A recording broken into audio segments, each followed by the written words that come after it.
Page 126, a waltz. Here we have a score for instrumental trio. A B-flat clarinet, E-flat alto sax, and a trombone.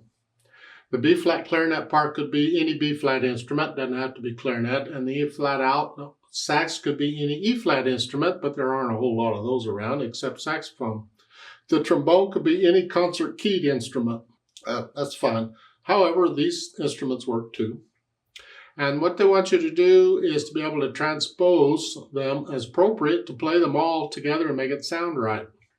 Now, you know they're in different keys because if you look at the key signature, they're all different.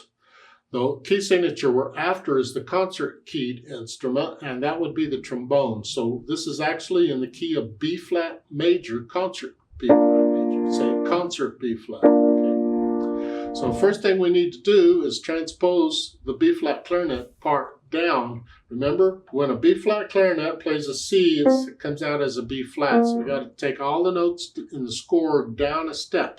So if I play what's written, it's so.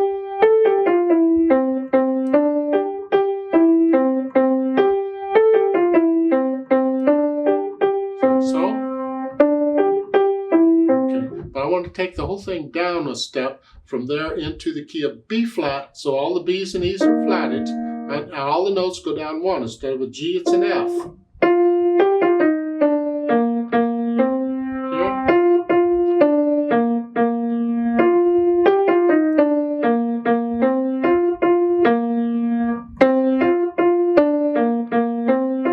That would be the concert key. That's what it would sound like on a piano. A B-flat clarinet played these notes in the music. Then we do the same with the alto sax. The alto sax is down a major sixth.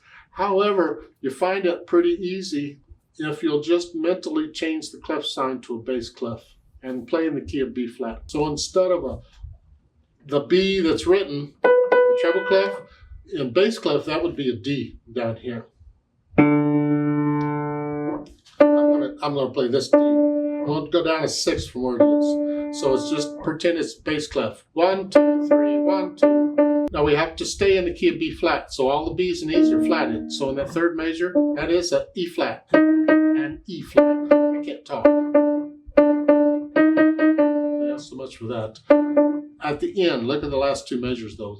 We have an F, E sharp, E flat. So we just changed them up a half step from where they are. So you can't read accidentals literally when you're transposing like this. The sharp just takes it up from where it is, wherever it is. And it's because in the key of E flat, we have an E flat in the key signature. If I take it up a half step, that becomes an E natural. Then the E natural is what you would normally play in the key signature, which would be an E flat because you play whatever it is in the key signature at that point.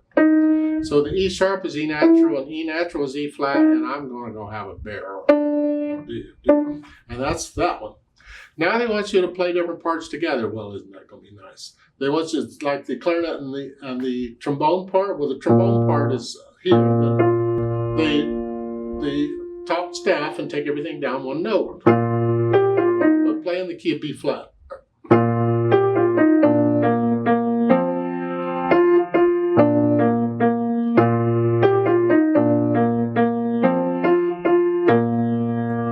Here.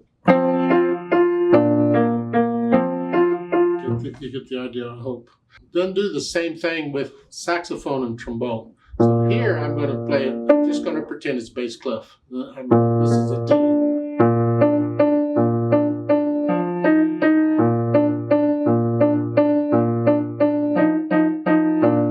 Isn't that fun? Then do all three. Huh? Well, good luck. And which hand plays which part?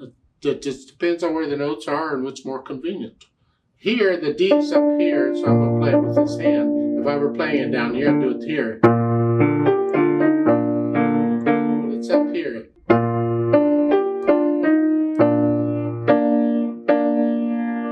You go through and do it. Just slowly and carefully. And if you have to, then take a pencil and write out the transpositions. But it would be a lot better in the long run if you could learn to just do it mentally in it. The saxophone part is easy enough. It's here. It's too bad the notes are up here in the way, because it'd be easier if you play that in the left hand. Unless you're taking it down here.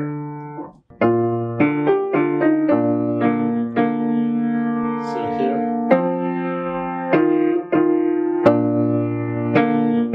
Now, hopefully in rehearsing them, you're not actually going to be playing these a lot. You're just kind of getting an idea, because the students ought to be able to read the music and put in the articulation in the hall.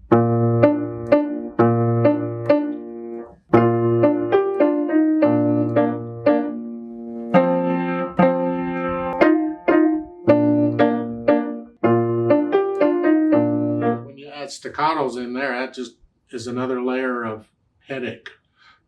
The idea is at least you understand the transpositions of them. As far as the dynamics go, if you're rehearsing them, you have to adjust the dynamics for the group, because some players just play louder. They just naturally play louder than others. I tend to do that in orchestra. I tend to just play out. And I'm like, wait a minute, back. So balance this out. We want the clarinet to be the loudest melody. And these others, the chuck chuck thingies, got to be in the background. And how much in the background, again, it depends on the person playing. One person, you got to tell them to play a little softer because they naturally play louder. Another person, you got to tell them to play a little louder because they naturally play softer. You have to adjust it according to the people. It's just make the melody come out. We don't want them all the same.